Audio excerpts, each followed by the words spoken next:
So now let's see the liquidation preference part. Okay. Liquidation preference says that it is going to tell you the minimum amount of money that the investor should make. See, investors want to make big money from the investment. So sky is the limit, but rock bottom, zero, right? Getting underground, burning out, those are the bottom line, right? So they want to stay afloat. They don't want to lose everything. So they will try whatever they want. Okay, they will try whatever they can to make sure that their worst case scenarios are better. Worst case scenarios are specified. Okay, so if the company is shut down or acquired, what should the investor get? That is what the liquidation preference clause will say. Now, I'm going to give you an example of how this works in real life.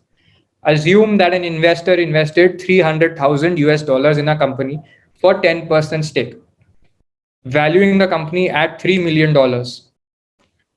Okay. Valuation is 10 times, right? Because he got 10% stake. So 300,000 into 10 is $3 million. Assume that the company was acquired for $6 million. Okay. How much will the investor make? The company got acquired for double the amount, right? How much will the investor make? $600,000, right? Now imagine that sometimes a company may be acquired maybe for $400,000 or $200,000. Sorry, $4 million or $2 million. But let's just go with one fact situation to keep things simple. Imagine that the investor said, I want 3x liquidation preference. So they invested 300,000. Okay, 3x liquidation preference means I want 3 times of what I invested. So they should be paid 3 times or $900,000. Okay, this is clear, 3 times or $900,000. Okay. Now, where does the additional amount come from? This would have to be borne by the founders. So the company got acquired for double the value of the investment. Okay. But ideally, if you keep it balanced, everyone should get double. But investor wants triple the money. So founders have to personally pay up this money from their pocket so that the investor gets triple. And to that extent, the founders are not even getting double, right? Because investors taking more. Okay, so founders go disproportionately down, investor goes disproportionately up. This balance has to be kept, right? So founders will have to personally transfer an additional amount of 900,000 minus 600,000. They will have to basically give an additional amount, right? From a founder's point of view, how do you negotiate this? You want to insist no corporate wheel, all these concepts don't guard the founders.